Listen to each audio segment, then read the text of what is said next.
बेटा ये 100 रुपये का मेरा भी सामान है, इसकी भी पेमेंट कर दो। एक्सक्यूज मी, मैं आपको जानती तक नहीं हूँ, मैं आपके सामान की पेमेंट क्यों करूँगी? बेटा मैं ना तुम्हारे पैसे तुम्हें वापस कर दूंगी, पर अभी के लिए तुम कर दो, मैं अपना वॉलेट लाना भूल गई।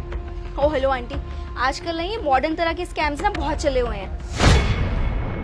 दिखने में अच्छी खासी लगती हूँ, हर कोई तुम्हारे झांसे में आ जाता होगा कि 60-70 रुपए की तो बात है, कहाँ ही मार लेगी पैसे। लेकिन मैं तुम्हारे झांसे में आने वाली नहीं हूँ, पढ़ी लिखी हूँ मैं, ऐसे स्कैम्स ना मेरे ऊपर नहीं चलेंगे। बेटा ऐसी कोई बात नहीं है, तुम गलत समझ रही हो, मैं सच में अपना वॉलेट लाना भूल गई हूँ, इसीलिए तुमसे मदद मांग रही हूँ। तुम्हारी माँ की उम्र की हूँ, विश्वास नाम की भी तो कोई चीज होती। आंटी ज्ञान फैलने की जरूरत नहीं है, इतना ही शौक है ना हेल्प लेने का, तो कटोरा लेके बाहर क्यों नहीं बैठ जाती? जितनी भीख इकट्ठी होगी ना आके इसको दे देना।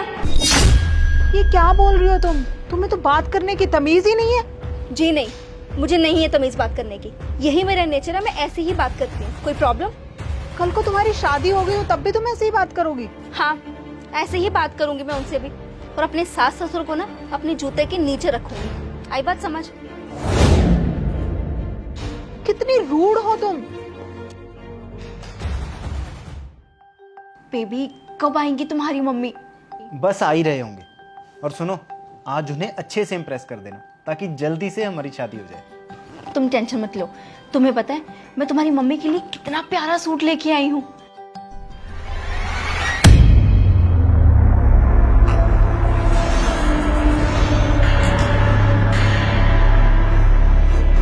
ये बुढ़िया, क्या बोला तुमने? आई मीन ये तुम्हारी मम्मी है? हाँ, ये मेरी मम्मी है। और तुम इन्हें पहले से कैसे जानती हो? अरे बेटा ये क्या बताएगी तुम्हें, मैं बताती हूँ। मैं इसको पहले मिल भी चुकी हूँ और बहुत अच्छी तरह से परख भी चुकी हूँ। आप कब मिले इससे? तुम्हें याद होगा, तुमने मुझे इसकी फोटो दिखाई थी और इसके बारे में बताया था। तब से मेरे मन में था कि आजकल की लड़कियां जो है ना, वो ऊपर से कुछ और होती हैं और हकीकत में कुछ और। मुझे एक ऐसी मॉडर्न बहू चाहिए थी जो आजकल के ज़माने के हिसाब से रहे, लेकिन जिसे बड़ों की इज्जत करनी भी आती हो।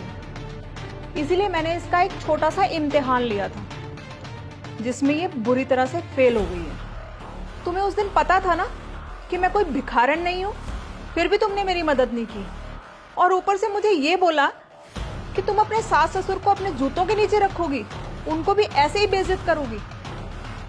मैंने उसी दिन फैसला कर लिया था कि तुम तो मेरे घर की बहू कभी नहीं बन सकती, तुम इससे शादी बिल्कुल भी नहीं करोगे।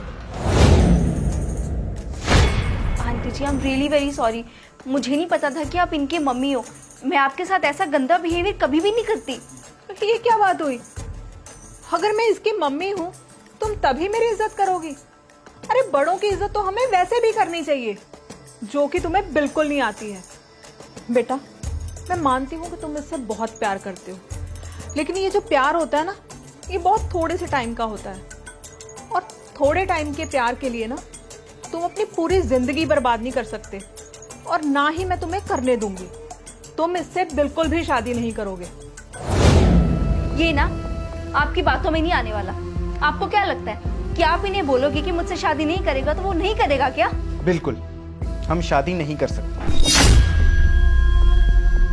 तुम मुझे सिर्फ 6 महीने पहले मिली, लेकिन मेरी माँ ने बचपन से मुझे पाल पोस के मुझे बड़ा किया। हम दोनों से ज्यादा एक्सपीरियंस है इन्हें, और इंसान की परख भी ज्यादा अच्छे से आती है। और तुमने इनकी बेइज्जती की है, और अब अगर मेरी माँ ने ये फैसला ले ही लिया है तो यही आखिरी फैसला होगा। ये तुम क्या बोल रहे हो?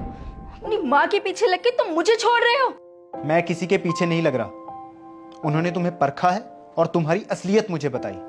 हमारी शादी नहीं हो सकती। You may leave please.